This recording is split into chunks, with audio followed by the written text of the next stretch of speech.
Your workday ends. You close the laptop.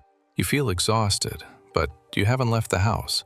You were sitting still for 8 hours. You weren't commuting. You weren't carrying anything. So why does your body feel like it ran a marathon? The answer was written down in 1963 by a sociologist who had never heard of the internet. His name was Erving Goffman.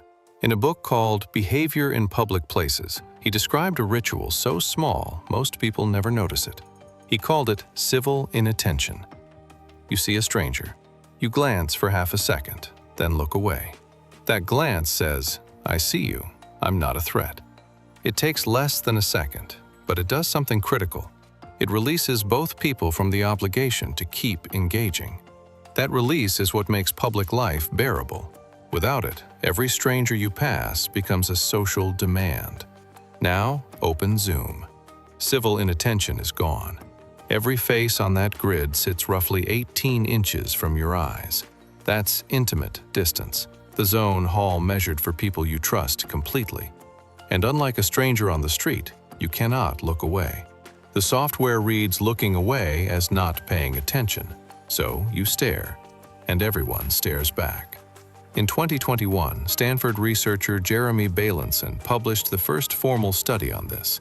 He called it Zoom exhaustion and fatigue, and he measured it in 4 specific ways. First, constant eye contact at close range activates the same stress response as a confrontation. Your nervous system treats sustained staring as a dominance signal. Second, you see your own face. No other communication format does this. In a meeting room, you don't watch yourself talk. On Zoom, your face sits in the corner the entire time. Bailenson found that self-view alone increases negative emotional reactions and fatigue, independent of everything else happening on the call. Third, you have to perform attention physically.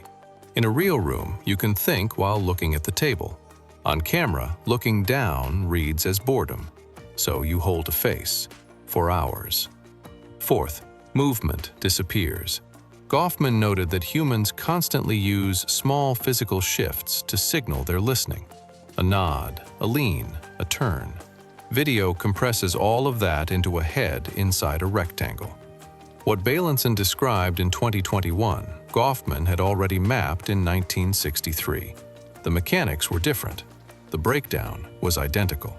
Remove civil inattention, force sustained eye contact, eliminate body movement, and people drain.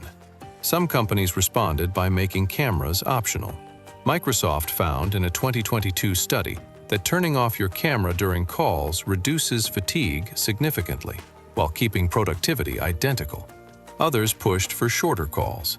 Google introduced 50-minute default calendar slots, specifically because back-to-back hours of eye contact had measurable effects on afternoon productivity. None of this would have surprised Goffman. He understood that social rituals are load-bearing. Pull one out, and the structure above it starts to crack. Civil inattention took thousands of years to develop. Video calls removed it in about 18 months. And we've been paying for that ever since, one drained afternoon at a time.